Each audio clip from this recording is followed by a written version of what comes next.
Hey everyone, Joey here, and I want to talk about Metroid Dread. Granted, I always want to talk about Metroid Dread, but lately there has been some confusion online regarding how long it takes to beat the game. This was more or less started by the Twitter account for the website howlongtobeat.com, which, as the name suggests, is a site that details how long it takes to beat certain games. The tweet for Metroid Dread states that the game takes 7.5 hours to beat, with 11 hours for completionists, which set off a hailstorm of comments, with some arguing if the game is worth playing if it's that short, and others claiming it took them much longer their first time through. Now, because howlongtobeat.com relies on self-reported times, it's impossible to say how accurate it really is, especially because if people are using the InGame Timer as a guide, it actually might be shortchanging the playtime by several hours, as we discovered when making our review. So we wanted to get to the bottom of what exactly is going on here, with how exactly the InGame Clock works and how it might be affecting the results being reported, as well as giving our own personal time from someone who knows a thing or two about the Metroid series.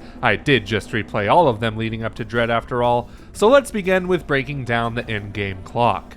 Metroid games only take into account the time actually played. The timer pauses when the game is paused on the map screen, and when the player dies, the timer resets back to where it was at the last checkpoint or save station. This might be why some first-time players are surprised if their final time comes out to be shorter than expected, because if they died a lot during their playthrough, which is common for a first run, the in-game timer does not count those deaths. I tested this out by standing in a save room for 5 minutes and paused on the map screen for 2. This caused an additional 3 minutes to be added to the in-game timer. Next, we played for 4 minutes, dying within the first 2. This caused only 2 minutes to be added since it didn't count the time I died.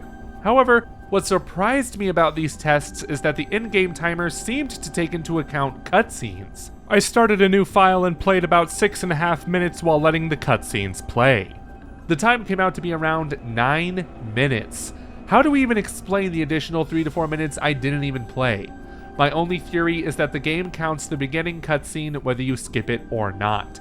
I did another run playing the first 5.5 minutes while skipping the cutscenes, and it came out to almost 11 minutes. This proved that cutscenes do affect the in-game timer, but somehow 3 to 5 minutes keep getting added into the mix. This is a strange occurrence, but chances are speedrunners are probably going to skip the cutscenes anyway, so it won't make too much of a difference in the end.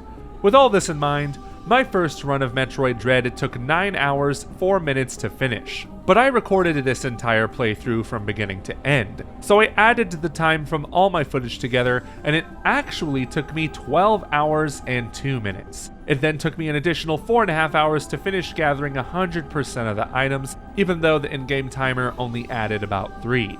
So tell us, how long did it take you to beat Metroid Dread, and if you've beaten it more than once, what was your fastest time? Let us know in the comments below, and check out the videos on the right for more topics that you might be interested in. Until next time, bye.